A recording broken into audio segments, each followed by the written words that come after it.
जय श्रीराम. मी संतोष सूर्यवंशी आपला कृष्णा तडीचा सवंगडी या यूट्यूब चॅनलच्या माध्यमातून आपणा सर्वांचं आपल्या चॅनलच्या नवीन व्हिडिओमध्ये हार्दिक स्वागत करतो. त्याचबरोबर घटस्थापना आणि नवरात्र उत्सवाच्या सर्वांना हार्दिक शुभेच्छा देतो. शरीर सुदृढ होण्यासाठी बलोपासना आणि सुसंस्कारित मन घडवण्यासाठी शारदीय प्रबोधनमाला या 2 उपक्रमांचं आयोजन ग्रामस्थ मंडळाच्या वतीनं गेल्या 25 वर्षापासून वयगाव गावामध्ये होत आहे.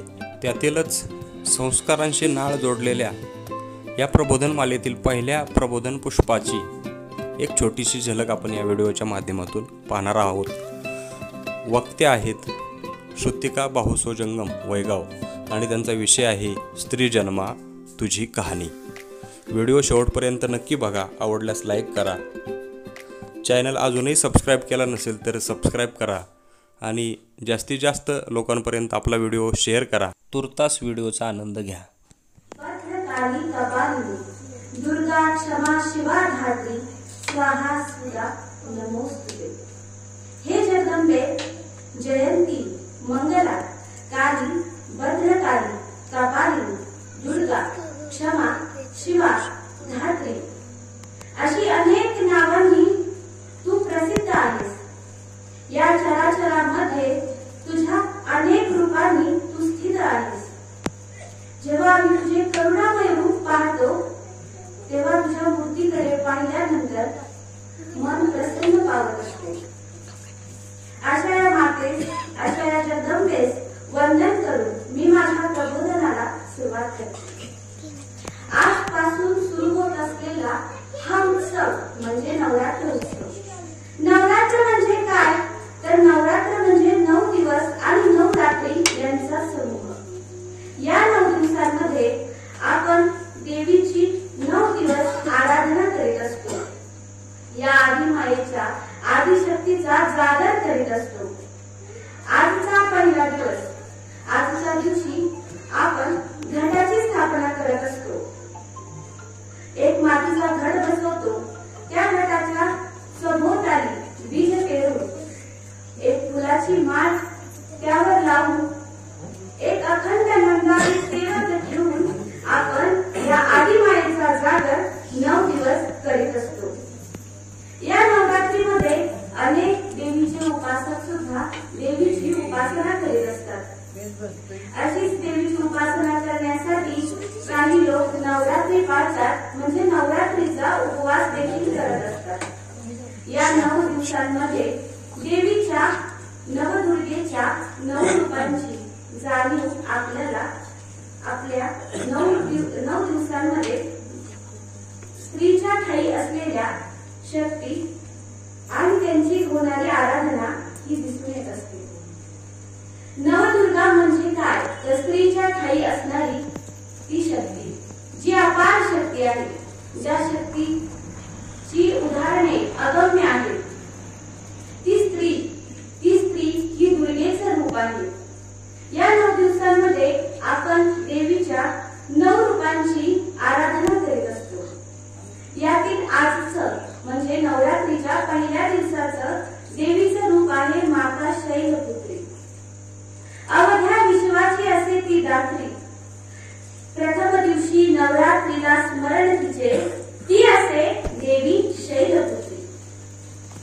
पर्वत राजा हिमालयाची कन्या हेमवती या नावाने ओळखली जाती तीच माता शैलपुत्री.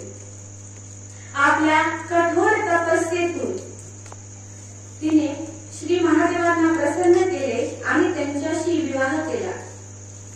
शैलपुत्री माता म्हणजेच पार्वतीचं दुसरं रूप. या मातेच्या आराधनेने सुख आणि समृद्धी लाभते. अशा नवरात्रीच्या पहिल्या दिवशी माता शैलपुत्रीचं पूजन केलं जातं. अशाच प्रकारे देवीची नवदुर्गेची 9 दिवसांची 9 रूपे आपल्याला स्त्रीच्या ठायी असणारे गुण दर्शवतात. यातलं दुसरं रूप आहे ब्रह्मचारिणी. नवरात्रीच्या दुसऱ्या दिवशी ब्रह्मचारिणी या रूपाची पूजा केली जाते. चंद्रघंटा, कुष्मांडा, स्कंदमाता, कात्यायनी, कालरात्री, सिद्धिदात्री आणि महादुर्गा आणि या 9 रूपांची आपण 9 दिवस आराधना करीत असतो. प्रत्येक रूपात देवीच्या आराधना करीत असताना आपल्याला सहजपणे जाणून येतं तो स्त्रीचा प्रवास.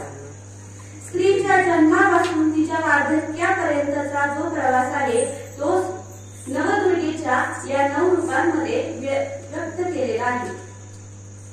तिच्या प्रवासात होणारे शारीरिक आणि मानसिक बदल असो किंवा तिच्या या प्रवासात होणारी नवीन अनुभूती असो, या अनुभूतीसाठी तिला प्रत्येक परिस्थितीशी सामोरे जाण्यासाठी मिळणारी ऊर्जा म्हणजे असती ही स्त्री शक्ती.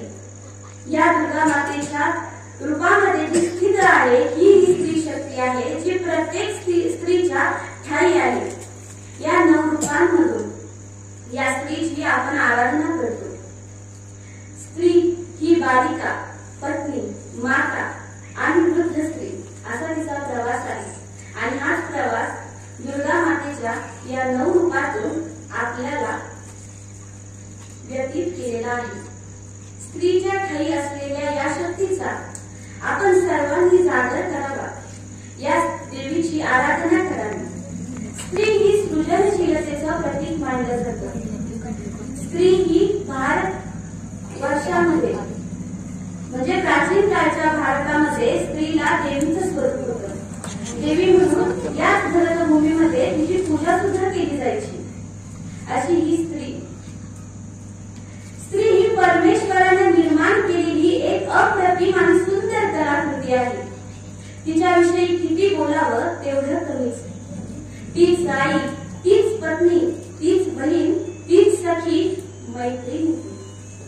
प्रत्येक नात्याची सुरुवात होत असताना स्त्री ही तितकीच महत्वाची असते. विश्व निर्माण करत असताना साक्षात विधात्याने जेव्हा मनुष्य घडविला तेव्हा या संपूर्ण विश्वाच्या समतोलासाठी त्याने स्त्री आणि पुरुष या दोन्हीची निर्मिती केली. तिचं जीवन असाधारण आहे. तिला स्वतःच्या जन्मापासून संघर्ष करावा लागतो, तर कधी कधी जन्मानंतर, तर कधी मृत्यूच्या दारात असताना देखील तिला संघर्ष करावा लागतो. जीवनाची प्रत्येक पायरी चढत असताना तिच्या ठायी असणारा हा संघर्ष तिच्या प्रत्येक पायरीवरती उमटत असतं. ती प्रत्येक गोष्ट करत असताना स्वतः बरोबर इतरांचा विचार करत असते. तिला अनेक नात्यांमध्ये जखडून ठेवलेला असताना देखील स्त्री स्वतःपेक्षा स्वतःच्या कुटुंबाचा आनंद बघत असते.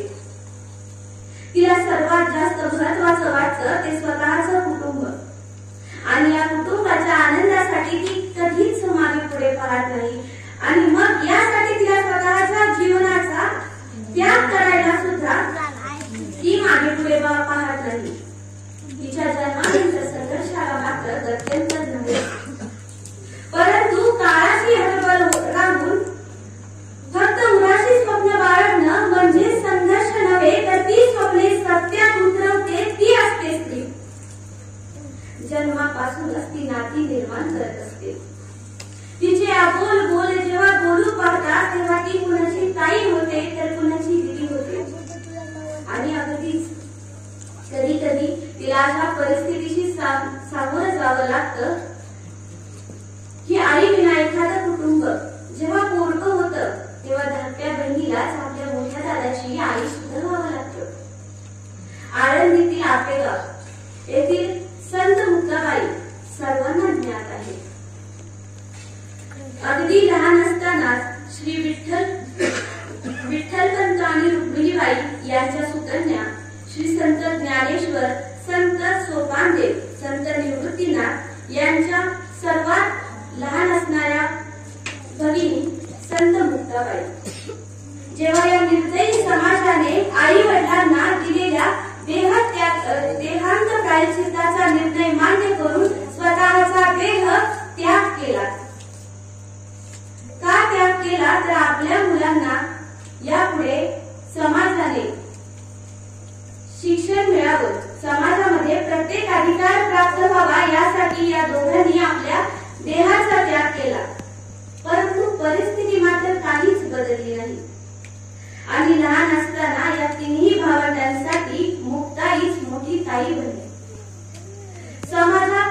वारंवार त्यांना गैरवर्तनच प्राप्त होत असे. संन्यासाची पोर म्हणून त्यांना समाज हिणवत असे. उदरनिर्वाहासाठी भिक्षा मागायची म्हटलं तर नेहमी झोळीमध्ये अपमानच पडत असे.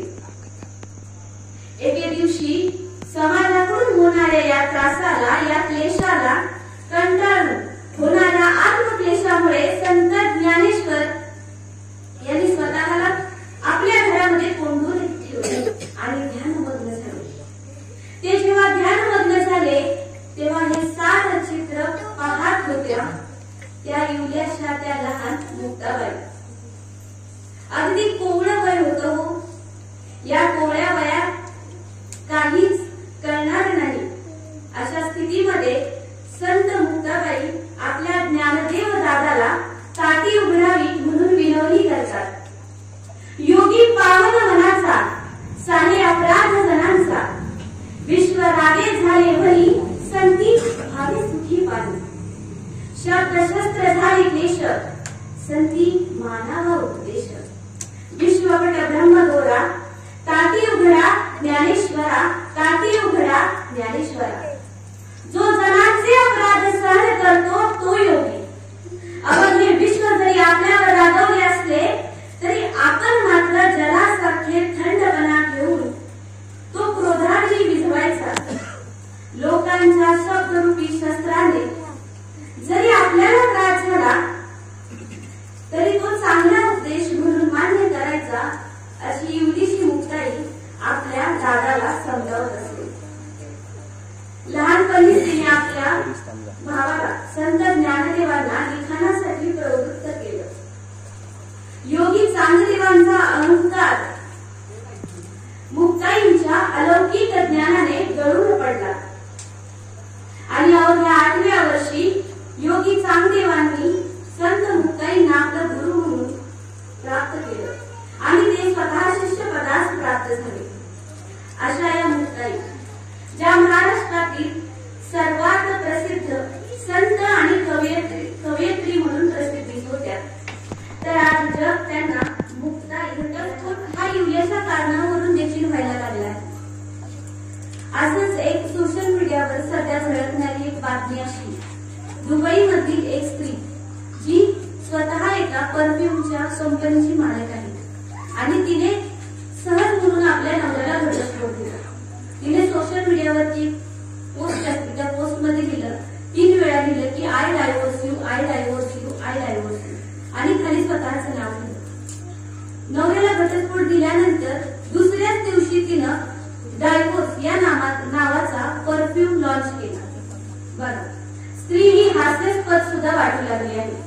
ती काय करते हे तिचंच तिला भान राहिलेलं नाही आणि या सगळ्याचा परिणाम म्हणजे सोशल मीडिया. तिला सोशल मीडिया म्हणजे एक कृत्रिम जग, स्वतःचं जग वाटू लागलं आहे. या जगात ती स्वतः नांदते, स्वतः राहते आणि तिला असं वाटतं की मी संपूर्ण जगाशी संपर्क साधत चालले. परंतु या सोशल मीडियाच्या प्रकाशामुळे आपण स्वतःला अज्ञानतेच्या अंधकारामध्ये ढकलतोय हे तिचंच तिला जाणीव होत नाही आणि याच्यामुळे आताची कुटुंब व्यवस्था ही उद्ध्वस्त होत चालली आहे. आजच्या स्त्रीला असं वाटायला हवं होतं की मी आज स्वावलंबी झाले आहे. मला आज जरी कुणाचा आधार नसला तरी मी माझ्या कुटुंबाचं पालन पोषण करीत आहे. आपली संस्कृती ही पुरुष प्रधान संस्कृती जरी असली तरी आपल्या संस्कृतीतील हे बदल आहे की प्रत्येक स्त्री ही स्वावलंबी व्हावी आणि समाजाचा जो स्त्रीकडे पाहण्याचा दृष्टिकोन आहे, जो मध्यंतरीच्या काळात स्त्रियांवरती होणाऱ्या अत्याचारामुळे झाला आहे, तो बदलावा असं प्रत्येक स्त्रीला वाटायचं. परंतु आजची जर स्थिती पाहिली तर असं काहीच चित्र दिसत नाही. आजच्या घडीच्या चित्रातून आपल्याला असं वाटतं की स्त्री ही स्वतः स्वावलंबी बनली आहे आणि तिला स्वत्वाची इतकी जाणीव झाली आहे की तिला असं वाटते की मला माझं कुटुंब सुद्धा नकोय आणि कुणीही नको.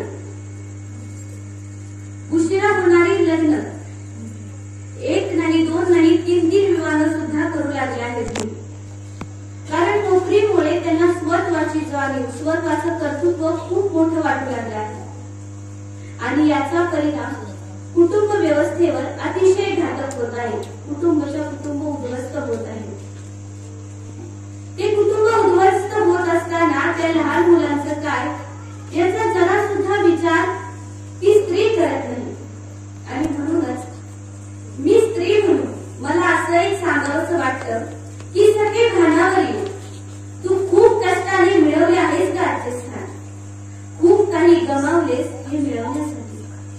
तुझ्यातील संवेदनशीलता आणि सहनशीलता गोठट होऊन देऊ नको. आत्मसन्मान आणि आत्ममग्नता यामधील पुसट रेष वेळीच ओळख. हवे ते साध्य करण्याची शक्ती तुझ्यात आहे आणि या शक्तीचा योग्य तो जागर कर, योग्य तो वापर कर. अशी ही स्त्री जिचं कर्तृत्व अगम्य आहे, परंतु स्वत्वाच्या झालेल्या जाणीवांमुळे ती कुठेतरी भरकटत चालली आहे आणि ती परत आपल्या मार्गावरती यावं म्हणून समाज व्यवस्थेने सुद्धा स्त्रीला मदत करायला हवी. स्त्रीची शक्ती, स्त्रीचा जागर आपण नवरात्रीमध्ये करत असतो. या आराध्य देवतेला मी प्रणाम करून माझे गैरवर्तन केले तरी सुद्धा ती आपल्या समाजाचा, आपल्या रयतेचा विचार करणारी होती. तिने समाजाच्या प्रश्नांना उत्तर न देता ती लढाईच्या मैदानामध्ये लढली. स्वतःच्या बाळाला पाठीशी बांधून शेवटच्या श्वासापर्यंत लढली. एखाद्या वाघिणीने आपल्या बछड्याचं संरक्षण करावं अशी तत्परतेनं आपल्या राज्यासाठी लढली ती होती राणी लक्ष्मी. व्हिडिओ शेवटपर्यंत पाहणाऱ्यांच्या लक्षात आलं असेल की या 25 वर्षाच्या प्रबोधन मालेच्या कार्यक्रमाचं फलित नेमकं काय आहे. तर श्रुतिकासारखं अनेक वक्तृत्व या प्रबोधन मालेतून प्रेरणा घेऊन डेव्हलप झालेत आणि आज समाज ज्यामध्ये नावलौकिक मिळवत आहे. व्याख्यानानंतर महाआरती झाली आणि आरतीनंतरच्या प्रसादाचा दातृत्वाचा बहुमान हा आमच्या गावचे दुग्ध उत्पादक शेतकरी दिलीप महादेव वाडकर आणि प्रकाश अर्जुन वाडकर यांनी मिळवला. व्हिडिओ शेवटपर्यंत बघितल्याबद्दल धन्यवाद. असेच आपल्या चॅनलला सपोर्ट करत राहा आणि या चॅनलच्या माध्यमातून नवीन व्हिडिओंचा आनंद घेत राहा. जय श्रीराम.